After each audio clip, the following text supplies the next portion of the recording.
Tomorrow morning, a piece of glass and metal next to your bed is going to make a sound. An alarm, a vibration, a synthetic chime. Something external will decide that your night is over, pulling you out of consciousness. And when it happens, you will probably feel terrible. You'll hit snooze. You'll drag yourself out of bed feeling like you're fighting your own biology, because you are. But for 99.9% of human history, that sound didn't exist. There were no alarms, no clocks, no concept of 7 a.m. And yet, for hundreds of thousands of years, your ancestors didn't just wake up randomly. They woke up consistently. They woke up alert. And they did it without trying. So how did they do it? And more importantly, why have we completely lost the ability to do the same?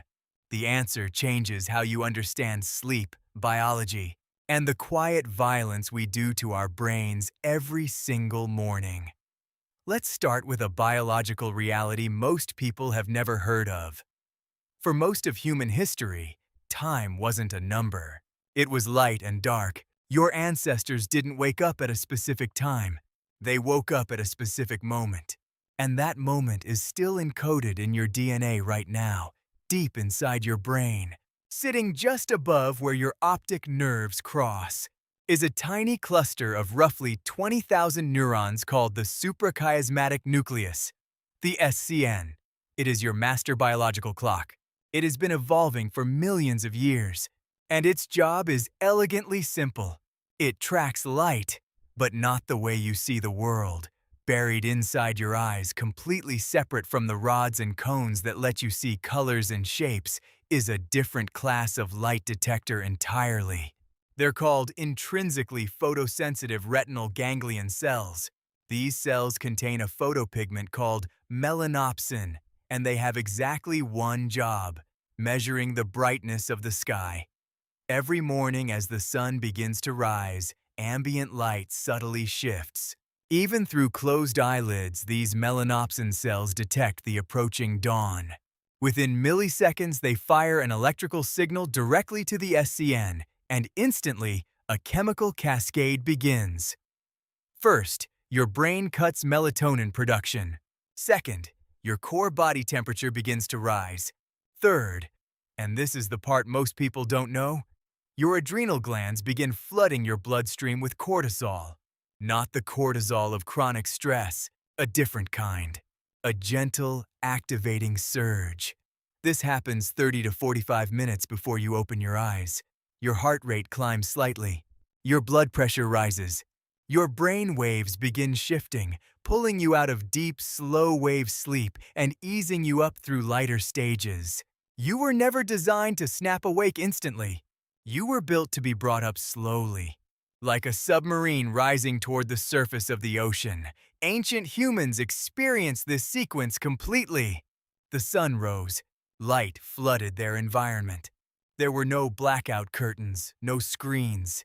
Their bodies had been waiting all night for exactly this chemical signal. And when it finished, they simply opened their eyes. But biology is only half the story. The other half is something entirely social. Something anthropologists only fully piece together. A few years ago, ancient humans didn't always wake with the sun. Sometimes they needed to rise earlier, to hunt before the heat, to travel at first light, to guard the camp through the final hours of darkness. Without a single alarm, without any shared device, how did an entire tribe coordinate waking up together? The answer surprised researchers completely. In 2017, anthropologists studying the Hadza hunter-gatherers in Tanzania, a group living remarkably close to the way our early ancestors did, discovered something they called the Sentinel hypothesis. They tracked the sleep patterns of the entire tribe and found something almost unbelievable. Ancient sleep wasn't synchronized. It was staggered. Across the whole group, there were only about 18 minutes per night when every single person was asleep at the same time. The rest of the night, someone was always awake. Not because anyone assigned a watch rotation, because human chronotypes, the reason. Some of us are naturally early birds and others are night owls. aren't a modern inconvenience. They are an evolutionary survival trait. Some people naturally stayed up late, feeding the fire, listening to the darkness. Others naturally surfaced from sleep in the hours before dawn. Waking up wasn't an individual burden. It was a shared environmental one. If someone rose early, the camp would slowly stir around them. The crackle of a rebuilt fire, the crunch of footsteps in dry grass, the low murmur of voices. Your environment pulled you gently into consciousness. You didn't wake up to a machine. You woke up to your people. So what killed this system? The same thing that killed the night sky. Artificial light. When we electrified the world, we didn't just push back darkness. We completely confused our biology. Today, the average person stares at blue light-emitting screens until late at night. Those melanopsin cells in your eyes absorb that light and report to your suprachiasmatic nucleus that it is still the middle of the afternoon. Your melatonin onset gets delayed by hours. Your internal clock drifts wildly out of alignment with the actual rotation of the Earth. Your brain thinks you went to sleep at 3 p.m., so when your alarm fires at 7 a.m., your body isn't preparing to wake up.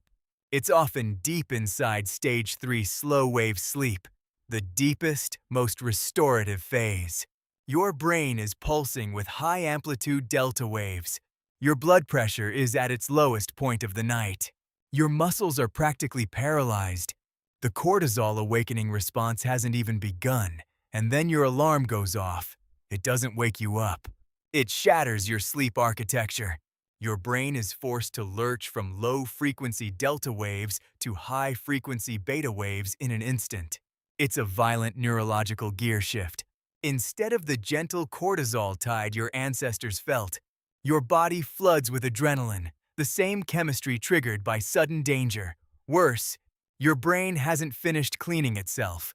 Throughout the day, a chemical called adenosine accumulates in your brain, building what scientists call sleep pressure. Sleep is the only mechanism that clears it. But when your alarm cuts your sleep short, a massive load of adenosine is left sitting in your brain's receptors. That's what sleep inertia actually is, that groggy, disoriented, almost nauseating heaviness. Studies show that cognitive performance after an abrupt alarm wake can be significantly impaired for up to 2 full hours.